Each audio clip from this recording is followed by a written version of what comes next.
Right, here we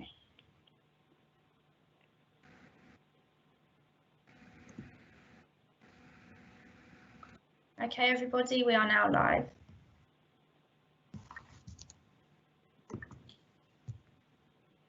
Okay, thank you, and good evening, everybody. Sorry for the slight delay. We've switched over to a new system, and we had a couple of technical issues tonight, or having a couple of technical issues, and some members are on this by teleconference, by telephone. So please bear with us. I also can't pick up all the people who wish to speak tonight for that very reason. So people call out at the end of recommendations, or when we get to the end of the paper that they wish to speak, and then I'll with Democratic Services try and take them in turn. So so please bear with us. So without further ado, so we're running slightly late, I'll crack on this Finance and Performance Subcommittee on the 14th of December, and welcome all, but I will take apologies for absence. Thank you, Chairman. We've received apologies from Councillor Roger Clitheroe. Okay, and I'm sure others are trying to still log in one way or another, so maybe people will be joining us as we go along. So, okay, minutes of the 19th of October for those that were present. Everybody happy they have a true record? Aye. Aye. Okay, I'm not hearing any dissenters, so I take that everybody's happy. Yes. Okay, so I'm just pausing a bit longer just to make sure. So fine. Okay, right. Item 3, to receive any declarations of interest.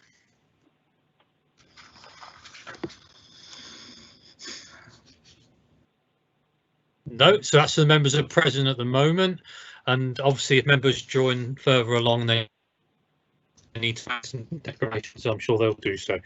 So item 4, questions by members under Council Rule Procedure 10.3. No questions received, Chairman. Okay. And right, so item 5, as per usual now, quarterly performance reporting Q2. So Samantha, there you are. Sorry, you moved side of the screen. So okay. Over to you. Thank you. Good evening, everybody.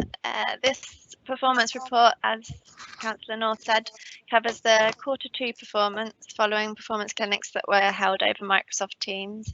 So as always, it's a highlight report which shows performance indicators which are consistently underperforming or have a government target. Also establishment figures and areas of achievement. So I'll go straight to the appendix and just give a brief overview of each page. So on page 1, the pie chart we have there shows the numbers and percentages of all key priority performance indicators, which were overperforming within their tolerance band and underperforming within Q2. And you'll see there's also one which was missing data this quarter, which we've got details for a bit later on. So on pages 2 and 3, you'll find the measures which have been underperforming for 2 or more consecutive quarters. On page 2, this is the household waste sent for reuse or recycling, which is underperforming against its target, but together with the composting figures, which are also shown on that page on the graph, the target of 50% combined has actually been met. On to page 3, you can see there were 3 supplementary reports during Q2. The information requests dealt with within 20 working days has improved from 63% last quarter up to 87%, so still slightly below the target, but definitely going in the right direction. We're still not meeting the target of 95% of purchase orders being raised before the invoice date. This is sitting at just below 90. Hopefully everyone's happy with the comments provided on those. So then moving on to page 4, this is the performance indicator which was missing data this quarter, quite obviously because leisure centres have been shut. We don't have a customer satisfaction score for those. So on to page 5, the overperforming measures which have government set targets. So these are the planning applications processed within the required timeframes. and both of these are performing at around 90%, so well above the 70% target. On to page 6, we have measures which are within the tolerance. So firstly, the recycling loss to contamination. This has been escalated to this committee to show the vast improvement made during the last quarter. So as the comment says, I think we expect this is due to the work that has been done on communicating more information to residents and also red tagging of the bins. And then there's planning application decisions which are overturned at appeal following the 2-year period, and both of those again well below the 10% target. So all planning measures with the government set targets are performing really well. On to page 7. The graph shows the invoice payment measures. So all invoices have been paid within the target of 30 days, and all local suppliers have been paid within 10 days during Q2. On to page 8, we've got the employment statistics. Firstly, can I just apologise, those dates in white text with the black background are actually incorrect. The table at the top here actually shows the picture at the end of Q2, so for the 6 months from April to September. So it shows that 1.02 days were lost on average per full-time equivalent member of staff over that 6-month period, April to September. So breaking that down, that's 0.75 long-term days and 0.27 short-term days. And you can also see from that table how it compares to Wellingborough. So these sickness figures equate to 176.5 days lost to sickness between April and September across the whole of ENC staff, which is again a huge decrease compared to normal. And the bar charts below, that just splits it up by service area for those 6 months from April to September. On to page 9, we've got the staff's turnover by service area for those 6 months again, April to September this year. And you can see the trend quarter by quarter on the line graph below that. On to page 10, we have a chart to show the headcount, FTE and vacancies figures. So based on full-time equivalent posts, the orange segment on the chart shows the amount which are vacant and the green are the amount in post. And you can see from the table below the 2 new starters that came into post during Q2. And then the final pages 11 to 13 show all the areas of achievement across all service areas. So I won't read them all out, but just to pick out a few. In addition to the very low staff sickness figures, there was the opening of the Enterprise Centre within Q2. And large acknowledgement, I think, given to the health protection team for all their hard work on keeping up to date with COVID legislation. So yeah, as I said, I won't read the rest of them out. That concludes the performance report for Q2. Does anyone have any questions at all?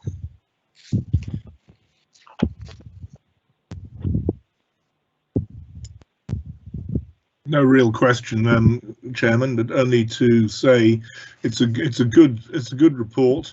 It's very clear the sort of ups and downs of what's been going on this quarter, and it's a good roadmap as to the performance of the council in general.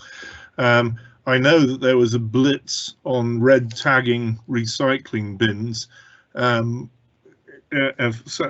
during this quarter, because suddenly my mailbox exploded with fury with various people, you know, who were simply trying to recycle a couple of highly clean things and where was getting red tagged.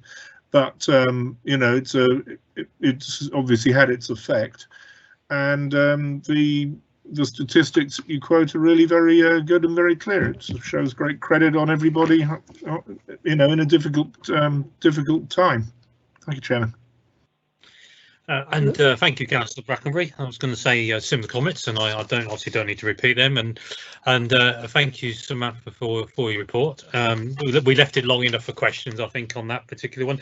And I mean, you did highlight it yourself in relation to environmental services and health protection, but I think across the board, it certainly needs noting.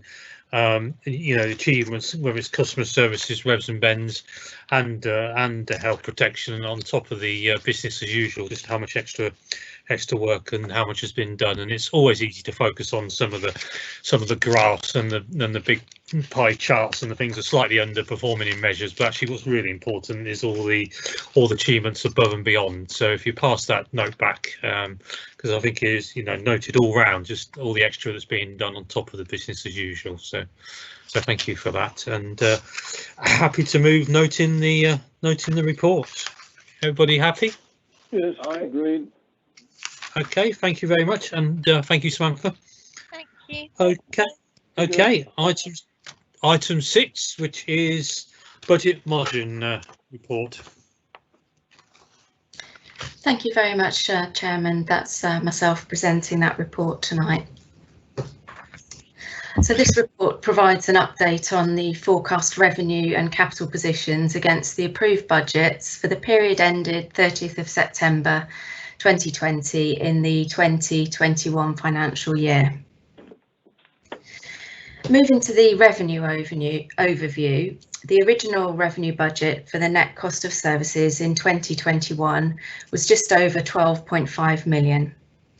The total budget at 30th of September had been revised to 13.2 million, and the changes in the revenue budget, including approved supplementary estimates, are set out in Table 2 to the report on page 1. Sorry, Table 1, I beg your pardon there, Table 1.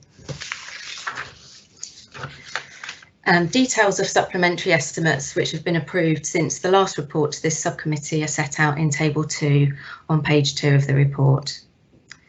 The estimated services outturn for the year is an overspend of 1.077 million, which is almost entirely attributable to COVID-related pressures. The details per service area set out in Table 3 of the report. In terms of the vacancy factor, at P6 we're forecasting a pressure of 50,000 on the 200,000 vacancy factor budget, and we'll continue to monitor that throughout the financial year. Table 5 on page 5 of the report sets out the significant variances against the budget, and that's split into pressures and lost income relating to COVID, the vacancy factor and other significant variances down at the bottom of the table. As indicated in the table, the forecast additional costs and lost income related to the COVID-19 pandemic amount to just over 1.7 million, and that's before new and additional sources of income and ring-fenced funding are considered. As set out in section 2.19 of the report, we have received various different ring-fence funding towards the cost of the pandemic throughout the financial year to date, including 85,000 for reopening the high street safely and 37,000 towards compliance and enforcement costs. A new burdens grant of 130,000 has been received towards the administrative burdens of the Small Business and Retail and Hospitality and Leisure Grants Funds, and 25,000 towards the cost of the Test and Trace scheme, which the Council is administering. Once all of the new sources of income detailed in section 2.19 are taken into account, the net revenue budget pressure is forecast to be £1.364 million. As members are already aware, central government have made available non-ring-fenced COVID-19 pressures funding, and to date the council has received 1.225 million of this non-ring-fenced funding, which includes the fourth round of funding which was announced in October this year.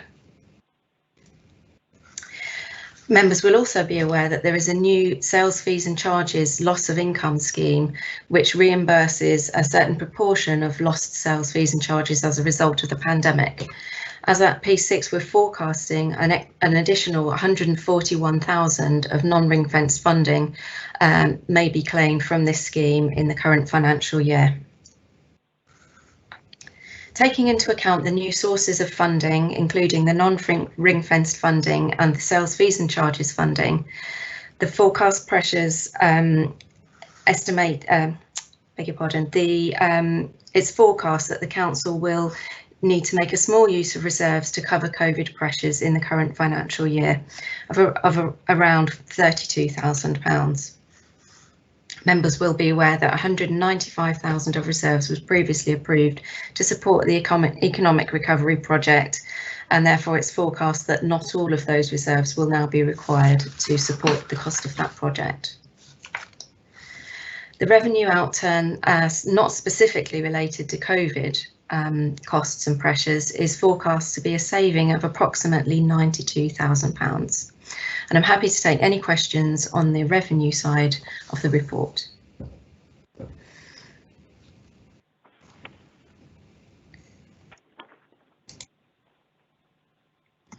Well, again, Chairman, then in the awful silence, I just, that is good news that we haven't needed to use all of the 190. Indeed, we haven't needed to use quite a lot of the 195,000 already allocated.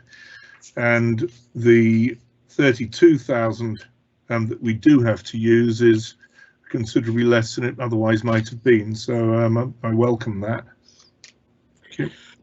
Yeah, thank you, Councillor Brackenbury. And as you know, I'm not one for hanging around and when we've got a meeting, but obviously I have to give a few moments to people who are on the telephone to call in just to pick it up. So appreciate, as I said at the beginning, a slightly longer pause than normal, but I am more than happy to crack on, and I'm sure Catherine is if there's no questions. So I think we gave a long enough pause, and I hear no rattling in the telephone, so I'll let you carry on with the capital element. Thank you, Catherine. Thank you, Chairman. So table 8 on page 7 of the report sets out the approved capital programme, which at P9 was 3.699 million. P6, sorry. Approvals which have already taken place in the year are included in table 9 of the report on page 7. An underspend is currently forecast on the capital programme, and full details of this are set out in Appendix 2, which sets out the details of the individual projects. The capital funding position and use of external contributions, earmarked reserves and borrowing is set out in table 10 of the report. In relation to the Enterprise Centre, there is an overall forecast saving, which is 347,000, of which 191,000 is within the approved capital programme and 156,000 is within the development pool. The approved funding of the project is set out in table 11 of the report. And I would note that no actual external borrowing has been undertaken to date, as cash supporting the council's balances and reserves has been used to support internal borrowing for the project. The council's recently been awarded additional funding for the Disabled Facilities Grant, and approval is therefore sought to increase the capital programme by 68,439 to bring the programme in line with the capital grant funding to be received in the current financial year. Taking into account the council's outturn position and capital programme, the forecast position for reserves as at 31st of March 2021 is 20.08 million, which is earmarked for specific priorities or held to mitigate risks associated with the council's operations. And that concludes my summary of the report. I'm very happy to take any questions. Thank you, Catherine. And I think I have two comments, if I may make, Chairman, but they're not questions. Okay, go ahead. Firstly, the Disabled Facilities Grant, I have a personal interest in. Right, well, I can hear them speaking on it, and that's all right. I'm sorry, say again? Okay. Carry on, Councillor. The Disabled Facilities Grant, I'm particularly pleased with the uplift there. Okay, thanks very much indeed. Okay, bye. I think David's on the telephone, is he? and the overall saving on the Enterprise Centre speaks for itself, Chairman. I'm more than delighted, and I'm also delighted for Greg McDonald that the project has been brought in at so far under budget. Thank you. Thank you, Councillor Smith. I echo those comments, and that I was going to say something similar, and I obviously don't need to now. And I mean, as chairman of the working party, obviously thanks to yourself in relation to all the delivery and everybody that's taken part in that as well, which I appreciate. I've commented on before at a council meeting, but it is good to note the strategy and in relation to the underspend as well at the moment. So that is very welcome, as some of these projects do get carried away, and so that is all very good to see and note. I have nothing else to add myself. Any other comments from any other members in relation to the capital element of the report? Just before you think I've gone home, Councillor, it's Councillor Lewis here.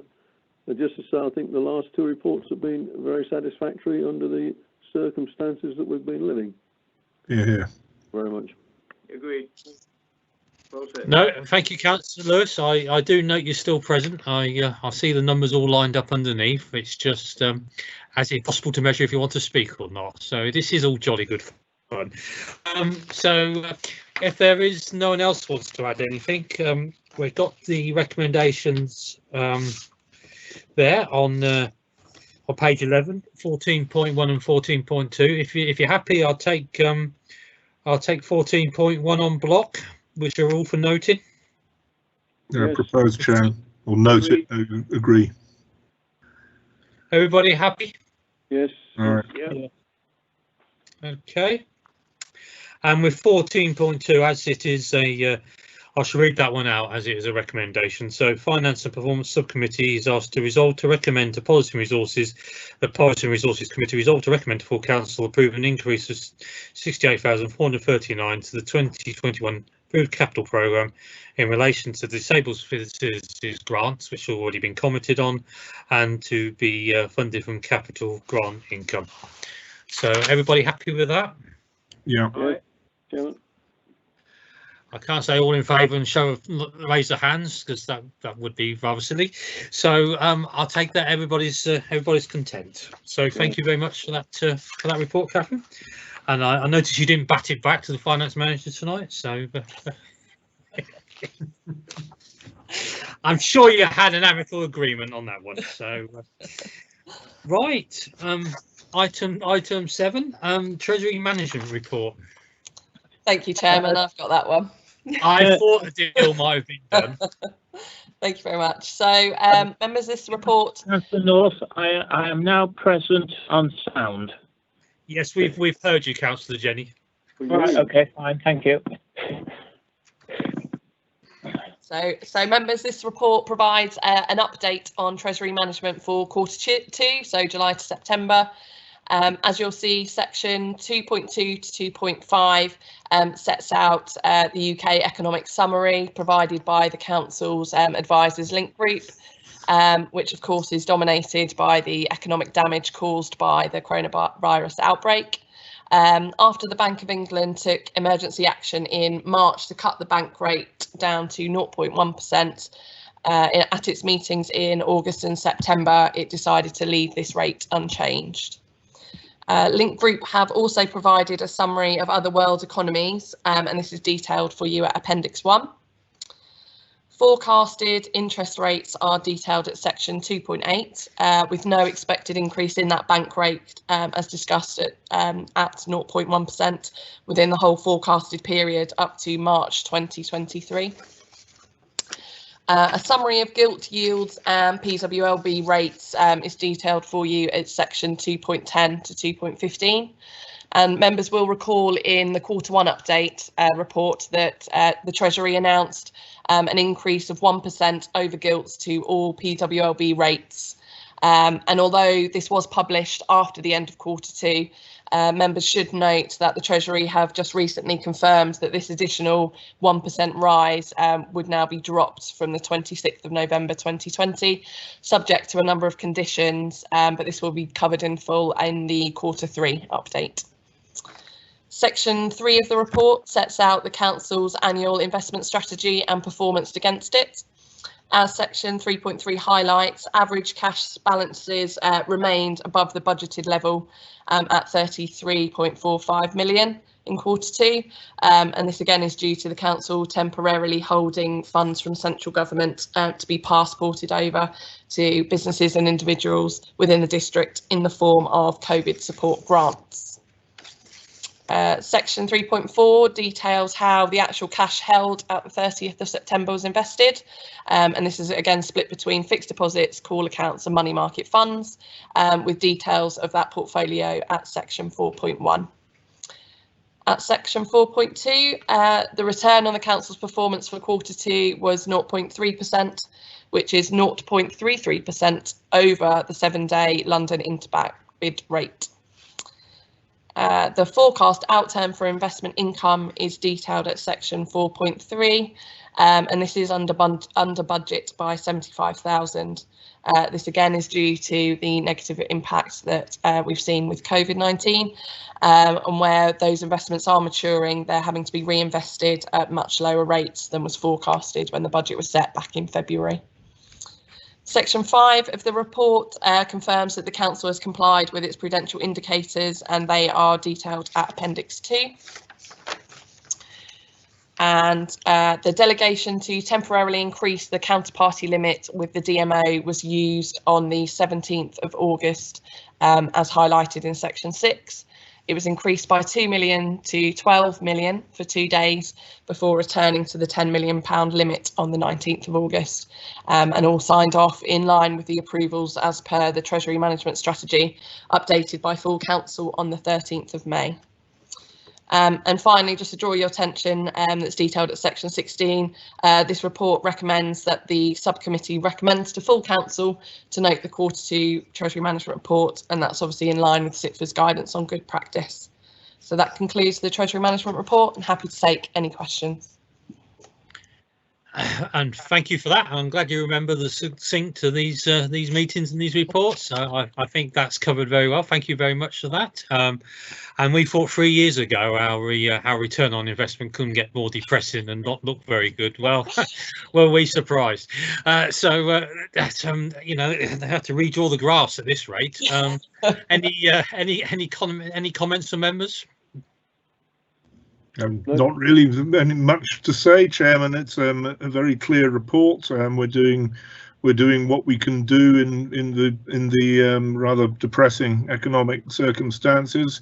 And the only good news in this is, I guess, that our cash balances are slightly higher than we were forecasting. So we're getting a miserable interest on a slightly higher figure. But you know, it is what it is. So you know, thank you for a very clear report, very lucid.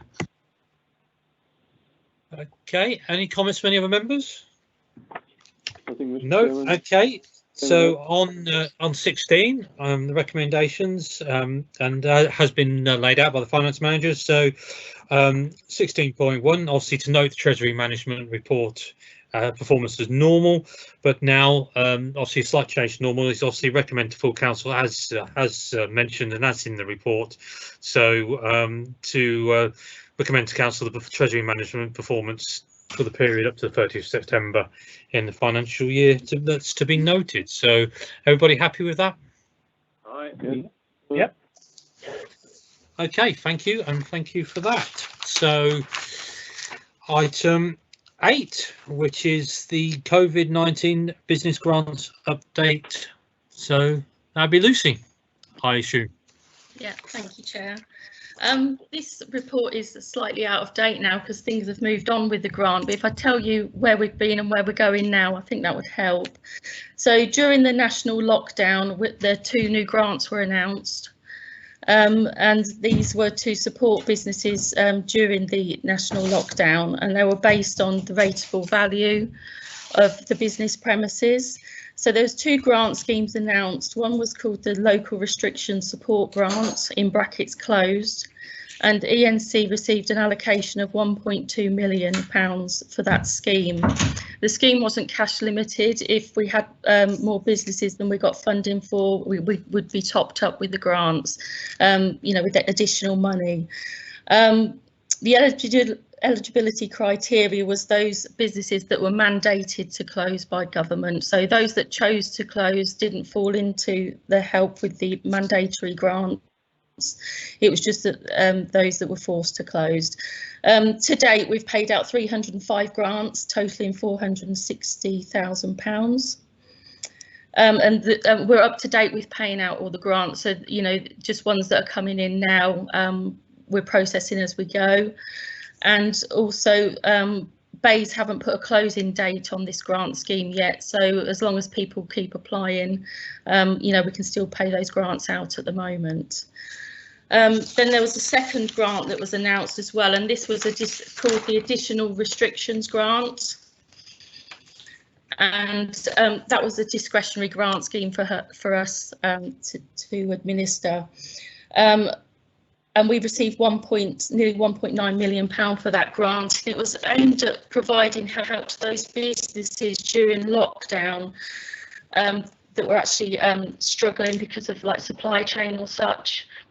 So it's to help those out, and it is also for wider business support as well to drive recovery. So there's a discretionary element and then the amount we could use as well for further business support. Yeah. And the money could be rolled over into next, you know, has to be used by 31st of March 2022. So there's, you know, next year we can use that money as well to help drive recovery.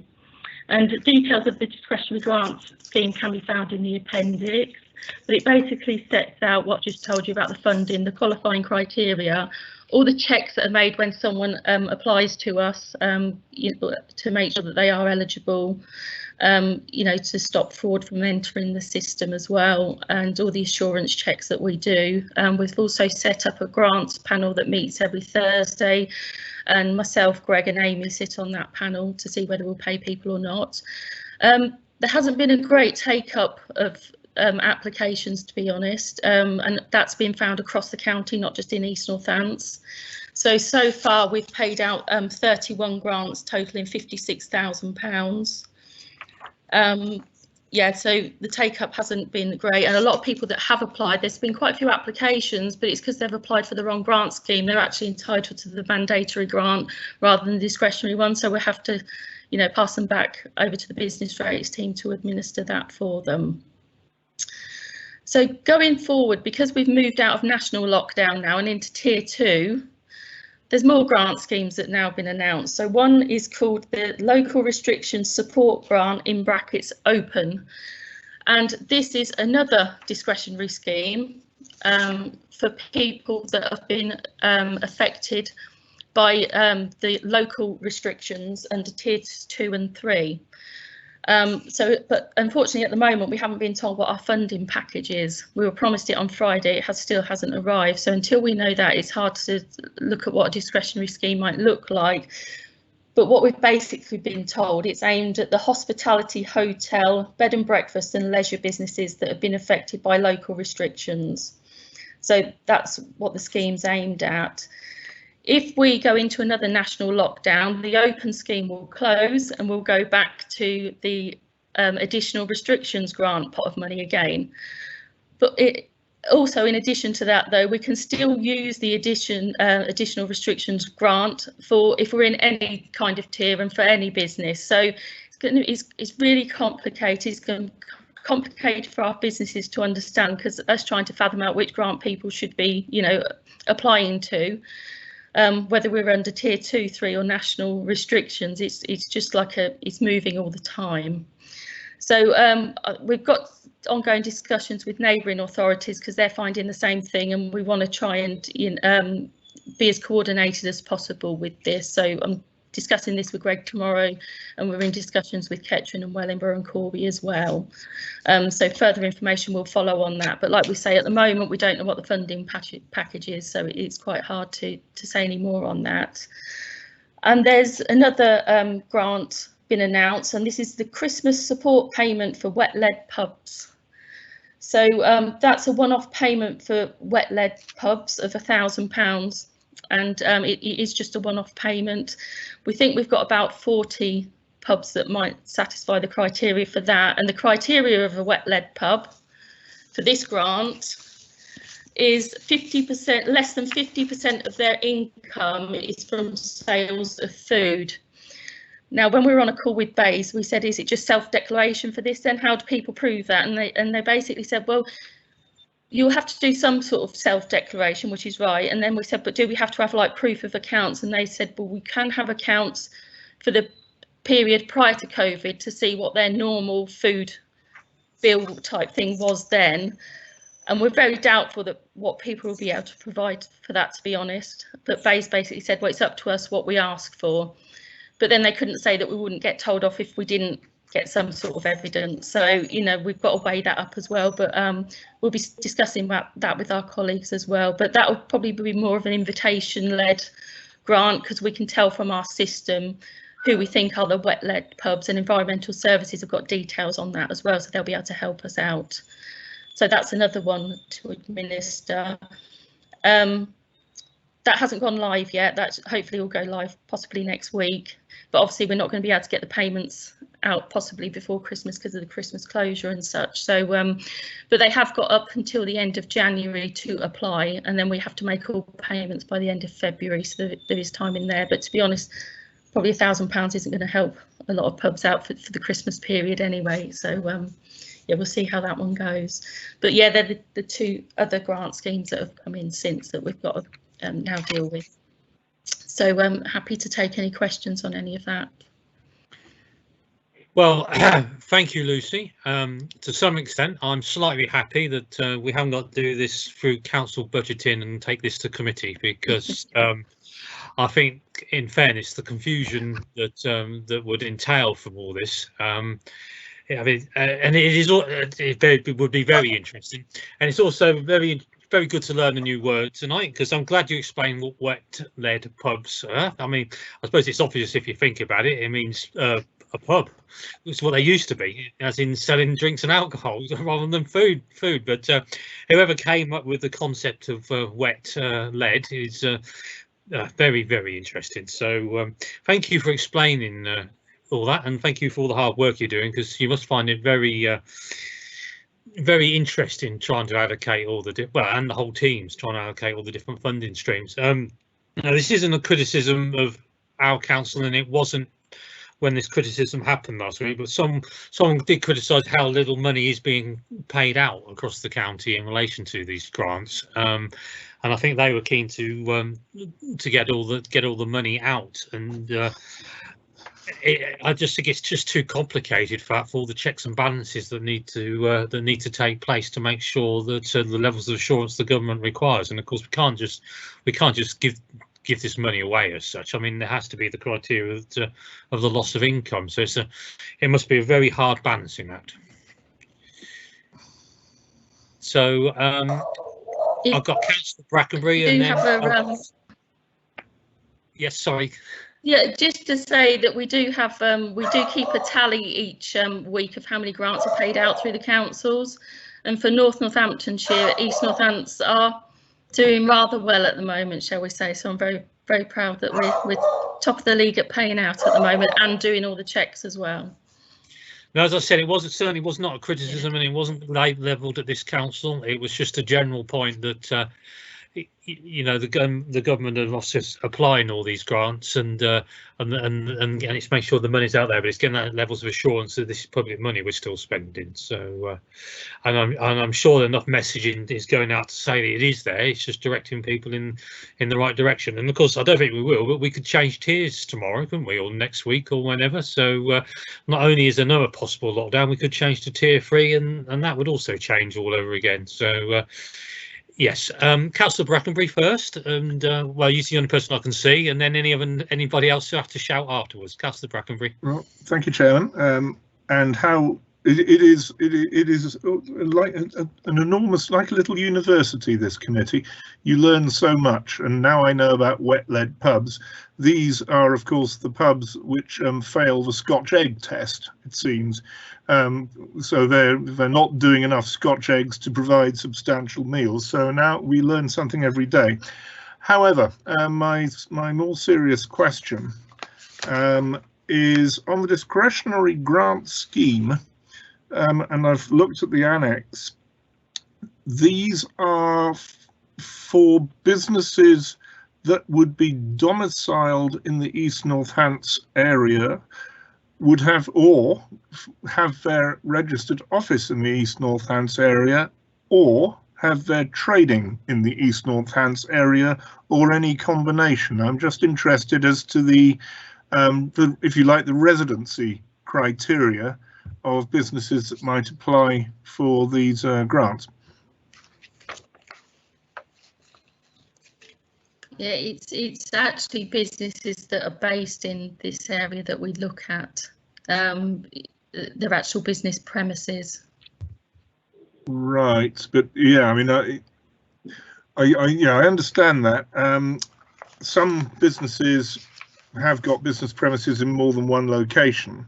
Yeah. And of course, they may or may not have their official registered office in the same location. It might be somewhere completely different. So would your examination would be basically on the amount of business that they transact in the local authority area, and presumably they can talk to other local authority areas if necessary. Right. Yeah, so if they've got multiple business premises in other areas, they can apply to other authorities for help and support as well. Okay, thank you. Thank you for that. Yes, by all means. It's clear from the report that the whole department has had quite a torrid time getting to grips with all the different things and handing out the money and trying to stay on top of everything as the changes happen all around them. I had one occasion, thankfully only one, where I came across a local business in hardship, and I want to say how efficiently, how quickly and how clearly and concisely his application was dealt with and the money was received.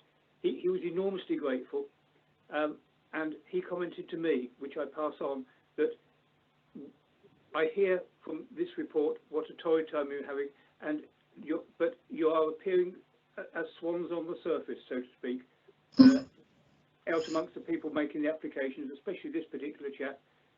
You gave him all the time he needed, he explained his position, he got his money. Thank you very much. You're welcome. Never been called a swan before, but I'll take it. I think I draw the analogy between swans are serene on the surface and paddling like hell underneath. Yeah. Thank you, Councillor Greenwood. Yes? Yes, if I Is might that Councillor Lewis? Minor comment really. Had you been listening to the TV lately, you'd have heard a lot of publicans talking about their wet trade. So wet is a pretty common phrase, word. And the other thing is just to say, with this moving target, congratulations again to Lucy and the team for what I think is keeping well on top of it. So, you know, who knows what, as you say, there's 2 more coming, so it's going to keep you busy before Christmas, isn't it? But yeah. Well done. Thank you. And thank you, Councillor Lewis. I'm thankfully missing a lot of the stuff on the television, so that's why I've missed on all the comments about the wet trade being picked up. But it was good for me to learn it new tonight anyway. So if there's no further comments, I can move to the recommendation. And thank you for updating us, Lucy, because I appreciate there's no requirement for this committee to sign anything else or stuff, but I think it's been very useful and appreciate you taking the time to go through it all with us, just so we're up to speed, because obviously we can link in with our constituents and at least we get to know from a finance point of view the situation. So thank you for that. So under 13.1 on page 28, you know, we obviously to note the details of the grant schemes and the updates which we've had. So thank you. Everybody happy with that? Yes, noted, Mr. Chair. Okay, So moving on to, and thank you, Lucy. If you're are you departing now? I think I will, yes. Okay. Yeah, thank you. So thank you very much. All right. Thank you. Bye. Bye. Right. So item 9 then, which is Greg, and economic recovery prospectus. Yeah, thank you, Chair. Just to really start from the top there, you've got, this is really just an update for a note in for members and to take any questions. I'll just run through a few points really, just to put a spotlight on some of the work we're doing. We're just increasing the joint working with our partners, which is absolutely key for this, is going from strength to strength. And we're ramping up the work on the local one-stop shop with the university and trying to drive more traffic and support through that activity, including the work with the grants. So as part of the grants now, we're engaging in a range of conversations where we do give the grants, but we're encouraging a number of businesses to actually take advice and other support, which a 9 out of 10 are at the moment. So that's good news. It's not just about the grant money, it's about the broader business plan. There's been a marked increase in the take up of the free memberships of the FSB. I think we're now up to about 30 of those, which is excellent because it's about a self-help for those enterprises to actually access a range of support through the FSB and through the Chamber of Commerce as well, part of that. Looking towards the long term, we're doing some work around the life sciences, about long-term strategy, and with a particular focus on Rushden East at the moment, and that's a particular area of interest, as we know from the enterprise in East North Hants. And we've also looking at the way in which we start to bring forward the Green Arc initiative from the Oxford Cambridge artwork, and the way in which that makes sense, particularly around Chelveston and all the work that's going on there. And also we're doing the work on the business charter, which is attached, which you've got attached to the papers, and that's really just spotlighting all the work that we're doing across the council to support and adjust the services that we that we drive forward to support the economy during these difficult times. We're also doing a lot of work with the town councils to help them to reopen the high streets, and that work is ongoing. And now the focus is on reactivating the high streets and increasing trade, be it on a virtual basis or a real basis. But there's much ongoing work with that. And then looking towards the next, if you move down towards a 2.3 and the work over the next few months as we move towards the 31st of March, the real focus now is on the is working with the Job Centre Plus and a number of other partners on the fast track job match scheme, which again you've got attached to the details, and that's simply assisting those people who are facing unemployment to access work and also training opportunities, but also to consider the scope to start their own enterprises as well, which is the main theme of Enterprise in East North Hants. We're trying to drive economic growth and recovery through enterprise and entrepreneurship. We've talked about developing a new hub. So we've got the hub at the Enterprise Centre, but we're also looking to get to increase the range and the reach of the offers that we're putting out there. And we've just opened a shop front at Rushden Lakes to take advantage of that footfall around Christmas time. And that's really an opportunity to, it is a shop front for us and our partners to really push and reach out to those people who are facing unemployment, and also to really push forward the Made in Northamptonshire initiative, who are a key partner within the shop, to give them an opportunity to really push the local trade and food offer.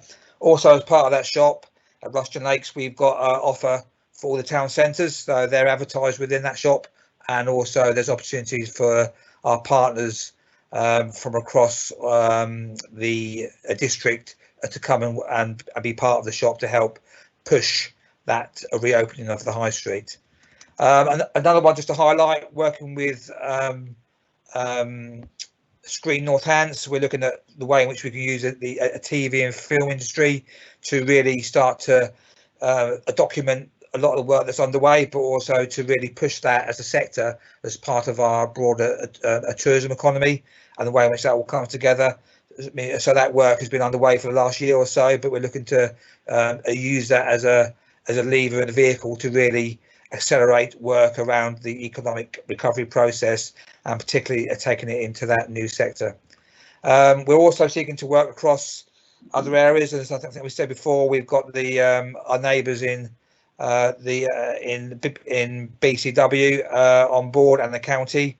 We're working with Corby and Kettering to seek a joined up approach, and that work is ongoing and starting to move forward. So that's the overview of where we are. Saying that the report is for a noting. If I just take you to section, quickly take you to section 10 to give you a sense of where we are. The budget, I think the original budget was agreed around 250,000.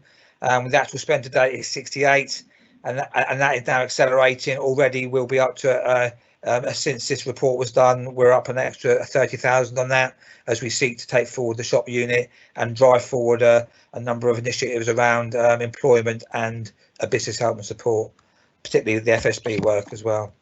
So I'll leave it there, Chair, and take any questions. Thank you very much, Greg. I appreciate I'm obviously up to speed, so thank you for the briefings. And this is a very comprehensive report, keeping everybody, in my view, keeping everybody up to speed in relation to the funding that was agreed and all that's going on in recovery through enterprise. And a huge amount is going on as you've detailed. So thank you for that and what's happening there, especially.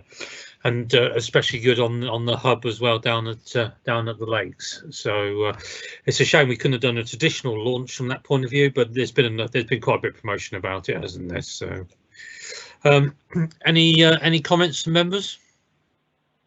Well, just my usual comment to Chairman, which I seem to be flinging around quite liberally today, but it gives me pleasure to do so.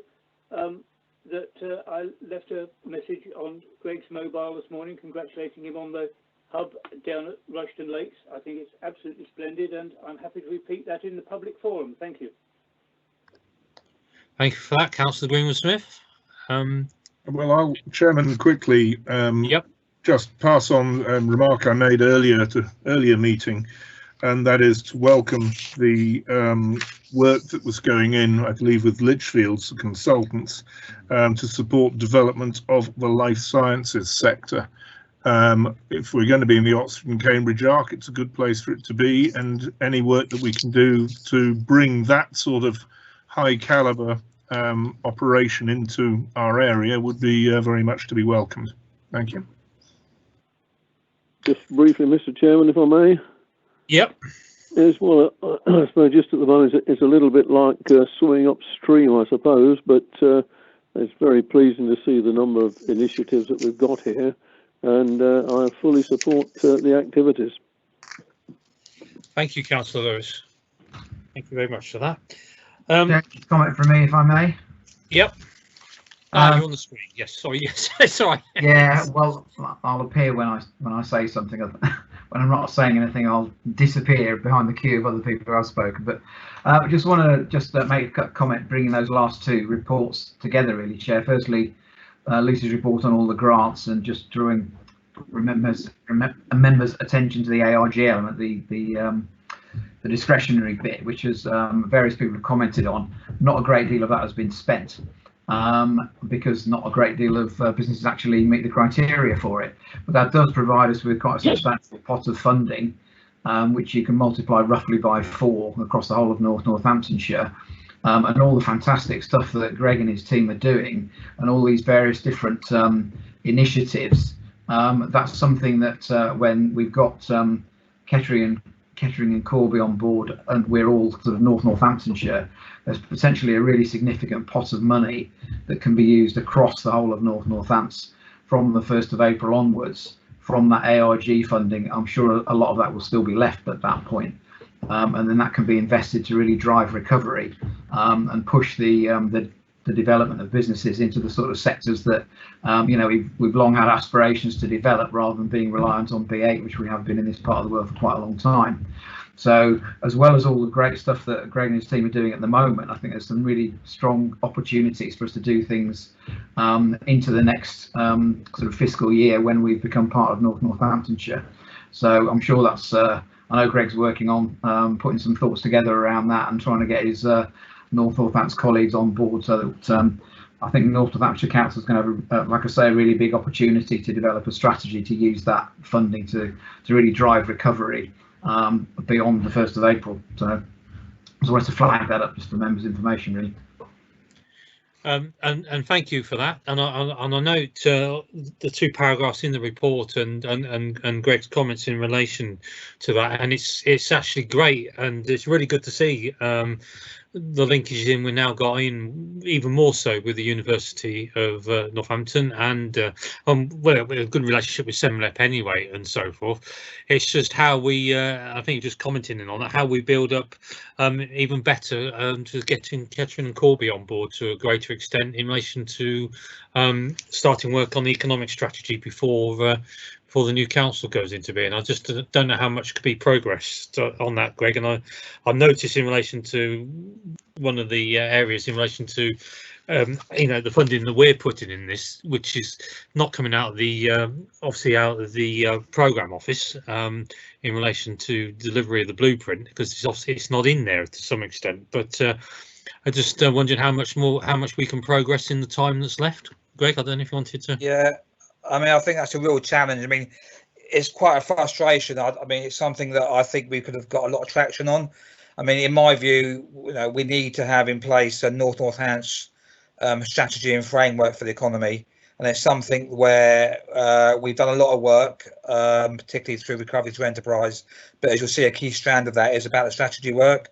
And we're doing that with the LEP, and we're doing it with the Oxford Cambridge ARC. But it's something that, with a fair wind, and the right resources in the right place, we could have that strategy in place by the end of next year, which in terms of economic strategies is quite a fast approach to doing that work. But I'd just like to think, hopefully in the new year, we can start doing that. And I think, as David was saying, the focus will be around maybe the initial understanding of what further lockdowns we're going to have, or what grants we might need, and also what other business help and support we have. And I think that might provide a springboard in which we can really start to think about strategy, and even going into the issues around the green economy and the green arc. And that's going to be absolutely critical to the way in which we move forward. And we are extremely well placed to drive and lead that agenda for the Oxford Cambridge ARC. And it's something that we can hopefully do in the new year. But I'd just like to also say, Chair, and I was going to say at the end of my bit, but it's just to say that this is just another perfect example of excellent team effort, and I'm really sort of proud of my team and all my teams that have actually got together to really focus and put the energy into this. And I think it's not just it's just a reflection of what everyone's doing at the council within East Northants, particularly as a time when we're in our last 3 months and we're coming to an end. The actual drive and the ambition and the enthusiasm isn't getting any less. In fact, it's getting more. So I think that's something that I'm proud of, and I think the council needs to be proud of as well. Very much, Greg, and we absolutely are. And I think that I'm sure it's very much appreciated by members, public, and businesses for the work that we're doing, and we are getting lots of complimentary comments, as you're aware. So thank you again for all that you're doing on that recovery and the updates, and I'm sure we'll have future updates coming forward at the next meeting as well, just see where we've got to. So I have no further comments. We're on 12, which is on page 51 of my pack, and 12.1, which is to note progress to date, and there is a lot in there. So everybody happy? Yes, noted. Okay. Right. So I think if members are minded, it's time to move to the exclusion of the public press for the rest of the items. So can I have a proposed and seconder for that, please? So moved. Seconded then. Okay, so all in favour, please call out. Yes. All right. Well, All right. Okay, thank you for that. It's carried then. So wait a few moments, as you know, till the live screen goes off that you got in front of you. If you please wait till we go into private session.